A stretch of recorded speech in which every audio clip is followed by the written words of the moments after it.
Let's talk a little bit about emotions and some mindful ways to deal with emotions. Whether it be being sad and down, anxious, there's certain things that we can do with our emotions that increase suffering and certain things that reduce suffering. So what will increase suffering? Well, certainly, we talked about this. If you resist your emotions, if you say, I hate that I'm stressed, and then you get stressed about being stressed. Or I hate being depressed, why do I have to be depressed? Then you get depressed about being depressed, right? You get stuck in that emotions as opposed to, you're just allowing it to be there. What else do some people do? Well, for a lot of people, depression, anger, stress, they are not considered okay emotions. They're considered negative emotions. So if somebody feels angry or depressed or stressed out, they might say, they might automatically justify those emotions. Well, I feel angry because he treated me this way and this and that happened. I'm depressed because this happened and that happened and this happened. And going all the way back through childhood, maybe that happened.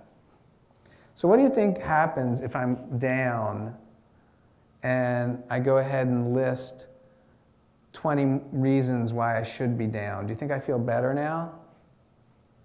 No, right? You feel worse. You've just given yourself you've just ruminated about all these things wrong in your life to make you more down.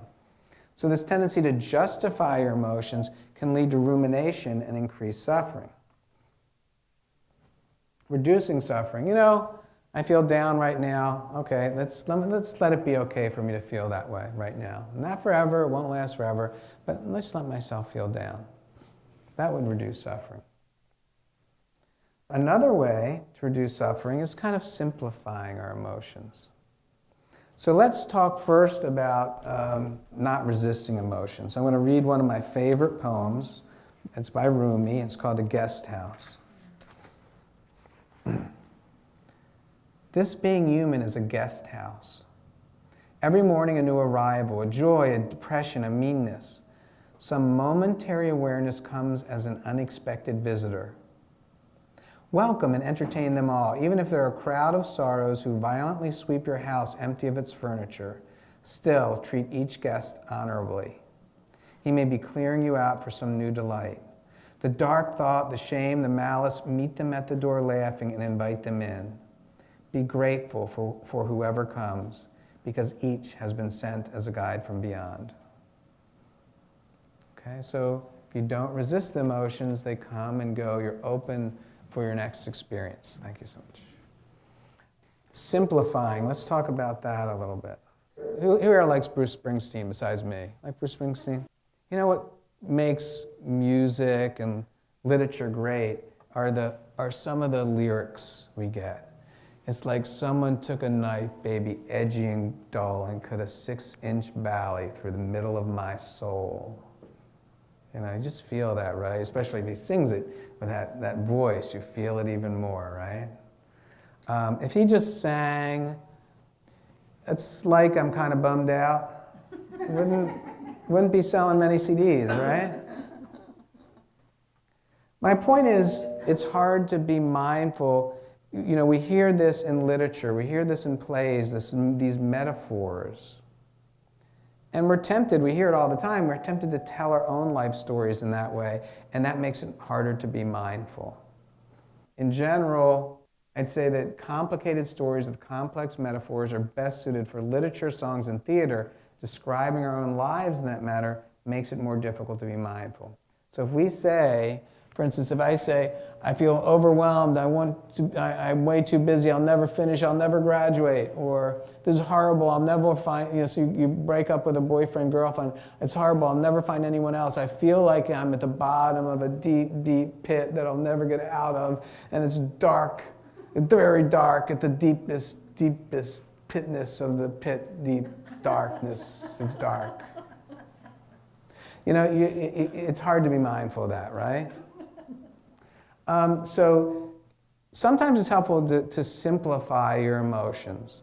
And just pick out what the emotion is in simple words. Happy, sad, angry, peaceful or high energy. I like high energy because it's both anxious and it's excited. You can just, so you're not going to risk, you're going to say high energy. And then you pick out what physical sensations I have. I have some tightness in my neck in the first example. Situation, lots of homework. And then what are the thoughts? And the thoughts, you can just notice them as the thoughts, and then you have a choice to believe them or not believe them, and just let them, if you want to, the thoughts come and go, and you let them go. And the second example, broke up with a boyfriend. Oh, what's the sensation? My abdomen is tense. Can I be okay with my abdomen being tense? Just feel it, just for now. Let it be that way for now. Emotion, sadness, and this is horrible. Okay, I have all these thoughts about it. Just notice those thoughts. Do I want to believe it? Do I not want to believe it? Or do I want to let those go? And that brings us to a special meditation that's the basis of mindfulness-based cognitive therapy. Now, mindfulness-based cognitive therapy is an 8-week course that's particularly geared for people with recurrent depression. So if people have had 3 or more episodes of depression, clinical depression, very likely they'll have another episode. And they found that this 8-week course reduced that incidence by about 50%. Worked as well as medication. So the way I do the 3-minute breathing space, may or may not be a little different than how some people do it, is it's a time just to accept what I'm feeling right now and simplify it. So let's try that, because it only takes, there you go. Everybody, their next experiential exercise. The first step, close your eyes and just notice how you're feeling. Just pick out one of these words to say what emotion you're feeling, happy, sad, angry, high energy, or relaxed. Pick out the word and then let that word go and see if you can just fully feel that emotion, allow that emotion to be there. You may never feel exactly this way again, so just explore it, allow it to be there. Notice any physical sensations as opposed to resisting them, at least just for now, not forever, but right now, see if it's okay for you to feel any sensation you have. And any thoughts, if you have any thoughts, just notice them. Just allow them to be there, allow them to come and go. Just noticing them, not necessarily believing them, just noticing them, not resisting them. And now bring your attention on the breath. Feeling the full in-breath and the full out-breath. One breath at a time, enjoying the full in-breath. Out breath, and if you have a variety of thoughts, let them come and go, and just keep refocusing on feeling one full in breath and one full out breath.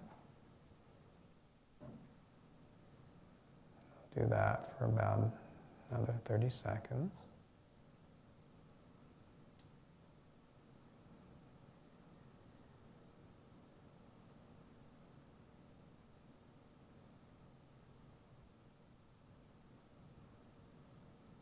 See if you can expand your awareness to your whole body in the process of breathing.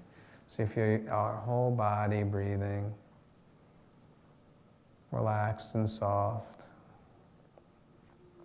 Any thoughts, you just notice them, and you have 100 thoughts, you bring your focus back 100 times to this relaxed feeling of your whole body breathing.